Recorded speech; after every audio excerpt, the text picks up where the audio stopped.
Et on va parler d'une exposition au musée de Tessé. Vous avez jusqu'à début juin pour aller découvrir un autre choix de peinture, l'histoire de l'abstraction. Françoise Froger-Jolivet, bonsoir. Bonsoir. Vous êtes conservatrice au musée du Mans et vous êtes commissaire de cette exposition qui parle de 30 ans de peinture abstraite et justement qui nous donne un certain regard ou un certain mouvement au sein même de l'abstraction. Oui, alors c'est une exposition que je tiens à le dire, que j'ai faite avec Victor Van Oesten, avec qui j'avais déjà fait Cobra, la couleur spontanée, puis l'exposition autour de Marie Reymond.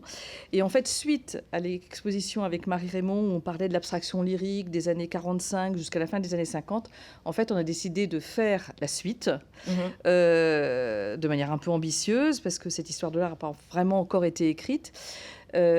Pour montrer que cette abstraction qui, au tout début des années 60, est considérée comme morte, la peinture est considérée comme has-been, à cause c'est le pop art aux États-Unis, c'est les nouveaux réalistes en France, eh bien nous, on a voulu montrer qu'elle se renouvelait et qu'elle existait toujours. Alors juste pour un petit peu situer à ceux qui n'ont pas forcément les codes, la naissance de l'abstraction lyrique, c'est-à-dire que c'est souvent, on dit que c'est la musique qui danse, que c'est interprété par, on va dire plutôt un mouvement, c'est le mouvement qui est interprété sur la toile, alors que l'abstraction, ce n'est évidemment pas que ça. On va dire que ça a permis une poussée de l'abstraction à sa naissance, mais que voilà, après il s'est passé des choses. Il y a plusieurs abstractions. Nous, c'est vrai qu'avec Marie Reymond, on avait décidé de parler de l'abstraction lyrique.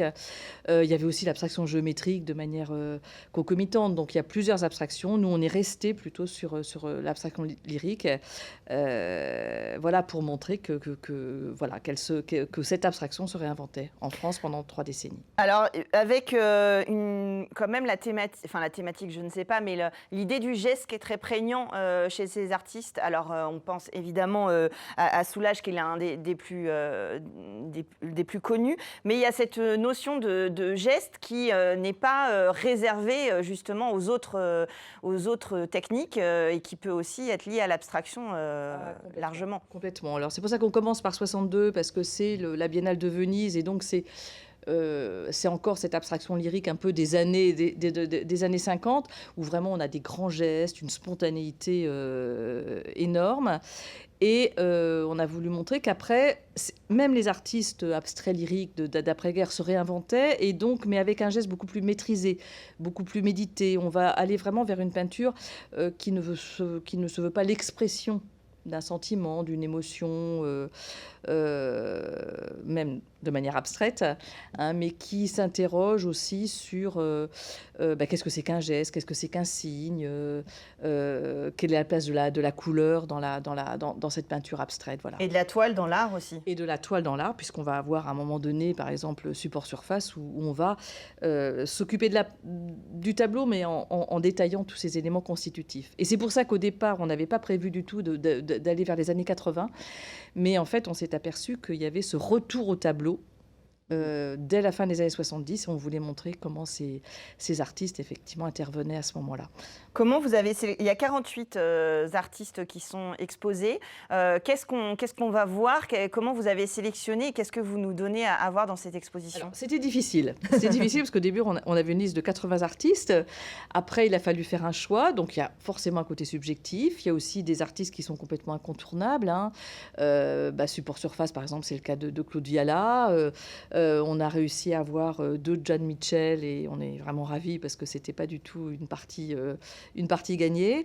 On a donc fait des choix, et puis aussi ces artistes ont fait beaucoup de grands formats. Et donc le premier étage du musée de Tessé n'est pas non plus extensible. Et donc il a fallu renoncer à certains artistes parce qu'il n'y avait que des grands formats. Ou alors parfois on a trouvé des petits formats, ce qui est un petit peu dommage. C'est le cas de Zawuki, par exemple. On a une petite pépite, un tout petit tableau absolument extraordinaire. Et c'est vrai quand même qu'il est dommage de ne pas avoir pu montrer de grands Zawuki. Mais voilà. Alors après, ça nous permet de picorer comme ça et d'avoir une première lecture. au musée de Tessé, musée des Beaux-Arts, où on voit aussi d'autres œuvres qui finalement dialoguent assez bien avec cette abstraction. C'est une exposition qu'on peut évidemment aller voir en famille, il y a des visites qui sont organisées et on peut évidemment ouvrir au-delà de l'abstraction à l'ensemble du musée. Tout ça dialogue très bien. Bien sûr, et c'est intéressant parce que c'est bien de faire la peinture ancienne et puis après de monter à l'étage parce que autrement, c'est vrai que l'abstraction, c'est pas forcément facile d'accès parce que les gens veulent forcément y voir, comprendre quelque chose, alors qu'en fait, il n'y a pas à comprendre. S'ils ont envie d'interpréter, ils interprètent ce qu'ils veulent. Personne n'ira leur dire qu'ils ont tort. Mais ils peuvent simplement aussi, comme la musique, se laisser porter par les couleurs, les formes.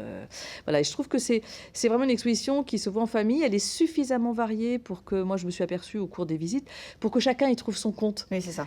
Et oui, parce que c'est vrai que l'abstraction, mais comme tous les styles artistiques, en fait, voilà, il y a des choses qui nous parlent, d'autres qui nous émeuvent, d'autres pas. Voilà. Et heureusement, c'est très personnel et c'est très bien.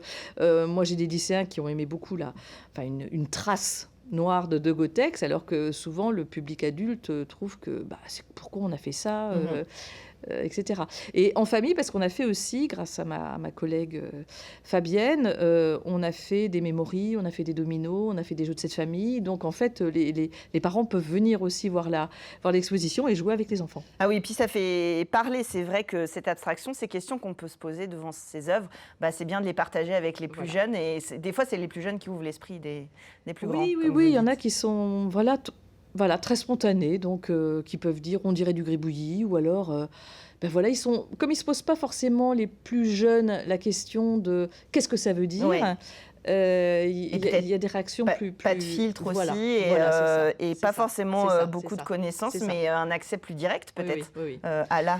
Mais c'est vrai que le public Monceau qui connaît, qui nous suit dans les expositions d'art moderne et contemporain, en fait, c'est très agréable parce qu'en fait, il nous fait confiance. Donc, quand ils viennent voir les visites, des fois, ils disent oui, moi, l'abstraction, c'est pas mon truc, mais on vient parce qu'on a envie de découvrir. Et puis que c'est pas tous les jours qu'on peut voir ces artistes-là. Donc, c'est une grande chance d'aller découvrir ces toiles jusqu'au 9 juin au musée de Tessé. C'est gratuit comme tous les musées de la ville. Si je peux me permettre, effectivement, on a des prêts exceptionnels de collections privées. On a des Soulages, on a des Poliakov, on a des Vialet, on a des Joan Mitchell. On a des œuvres vraiment incroyables que le public n'est pas prêt de revoir parce que souvent c'est entre des mains privées. Et je précise que pour la nuit des musées, il y aura à la fois des visites, des ateliers autour de l'abstraction et une séance de body painting avec une maquilleuse qui, sur un modèle vivant, en fait, maquille. Va œuvrer. Va œuvrer, voilà, exactement. Et il y a un catalogue aussi qui est proposé, qui est ici et qui est coédité avec les musées du Mans. Merci beaucoup d'être venu nous parler de cette exposition. Et puis nous, on part direction, j'allais dire Saint-Liphard, non, direction La Ferté-Bernard pour les rendez-vous de Saint-Liphard tout de suite dans Culturel.